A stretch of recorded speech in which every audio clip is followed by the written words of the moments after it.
Hi friends, எல்லாருக்கும் வணக்கம். இன்றைக்கி நைட் வந்து என்ன டின்னர் செய்ய போகிறேன்னா பாலக் பன்னீர் சப்பாத்தியும் மட்டர் பன்னீர் கிரேவி தான் செய்ய போகிறேன் ஃப்ரெண்ட்ஸ்.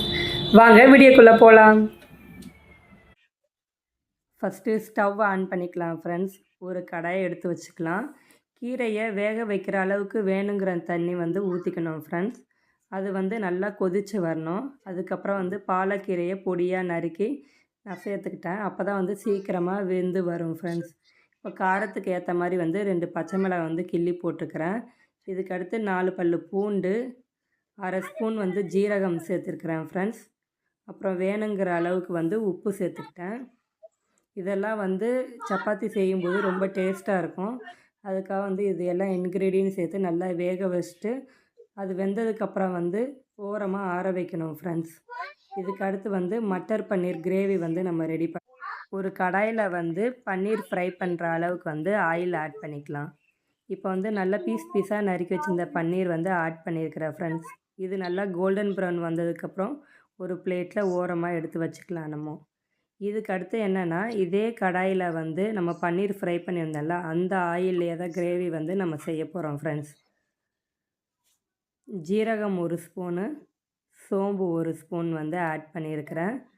அப்புறம் கல்பாசி இருக்குது இல்லையா, அது வந்து வாசனைக்காகவும் ஃப்ளேவருக்காகவும் வந்து நான் சேர்த்துருக்குறேன் ஃப்ரெண்ட்ஸ்.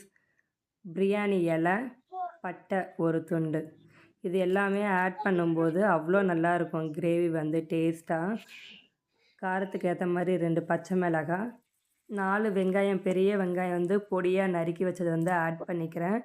இது நல்லா ஃப்ரை ஆகி வர்றதுக்கு வந்து சால்ட்டு கொஞ்சமாக ஆட் பண்ணிக்கிறேன் ஃப்ரெண்ட்ஸ். நல்லா வதங்கி வந்ததுக்கப்புறம் 1.5 டேபிள் ஸ்பூன் வந்து ஜிஞ்சர் கார்லிக் பேஸ்ட்டு சேர்த்துக்கலாம். இதுக்கு அடுத்து என்னென்னா, 4 டொமேட்டோ வந்து ப்யூரி பண்ணி சேர்த்துக்கணும் ஃப்ரெண்ட்ஸ். 1/2 டேபிள் ஸ்பூன் வந்து டர்மரிக் பவுடர், 4 டேபிள் ஸ்பூன் வந்து கரம் மசாலா, தனி மிளகாத்தூள் வந்து டேஸ்ட்டுக்காக கொஞ்சம் ஆட் பண்ணியிருக்கிறேன். 1.5 ஸ்பூன் வந்து வீட்டு குழம்பு மிளகாத்தூள் வந்து ஆட் பண்ணிக்கிறேன். உங்களுக்கு வந்து காரத்துக்கு ஏற்ற மாதிரி வந்து நீங்கள் மிளகாத்தூள் வந்து ஆட் பண்ணிக்கோங்க ஃப்ரெண்ட்ஸ். இப்போ இது எல்லாமே நல்லா மிக்ஸ் பண்ணி விட்டுக்கலாம் ஒரு வாட்டி. கிரேவி திக்காக இருந்தால் வேணுங்கிற அளவுக்கு தண்ணி ஆட் பண்ணிக்கோங்க.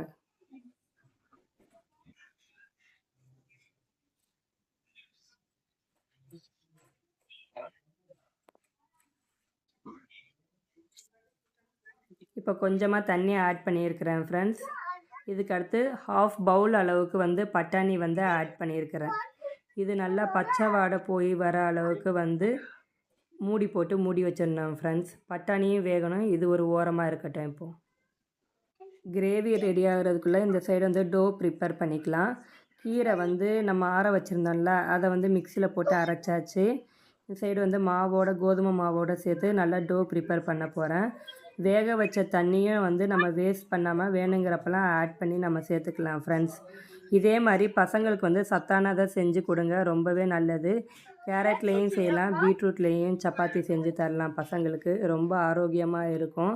இப்போ ஆயில் கொஞ்சம் தேவையான அளவுக்கு சேர்த்துட்டு டோ வந்து ப்ரிப்பேர் பண்ணி ரெடி பண்ணிட்டேன். இதை ஒரு மூடி போட்டு ஓரமாக நம்ம வச்சுக்கலாம் ஃப்ரெண்ட்ஸ்.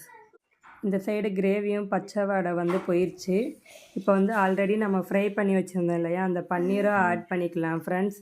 பன்னீர் வந்து ஆல்ரெடி ஃப்ரை பண்ணதுனால 2 மினிட்ஸ்லேயே நல்லா வெந்து வந்துடும். இதுக்கடுத்து வந்து கொஞ்சமாக சால்ட்டு வேணுங்கிற அளவுக்கு சேர்த்துக்கலாம்.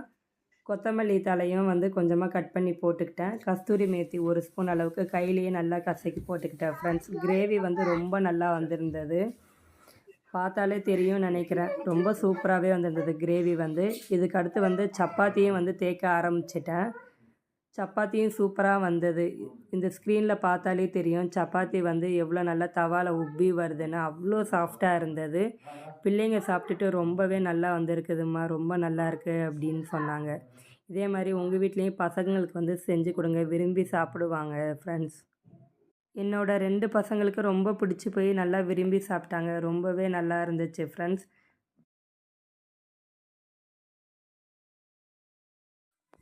பாருங்கள் ஃப்ரெண்ட்ஸ், எவ்வளோ நல்லா வந்திருக்குதுன்னா என் பையனுக்குலாம் ரொம்ப பிடிச்சிருந்தது. எப்படி இருக்குமா? இதோட முடிய போகுது ஃப்ரெண்ட்ஸ். பிடிச்சிருக்குதா? வந்து பிடிச்சிருந்தேன்னா லைக், ஷேர் பண்ணுங்கள், கமெண்ட் பண்ணுங்கள் ஃப்ரெண்ட்ஸ். பாய்.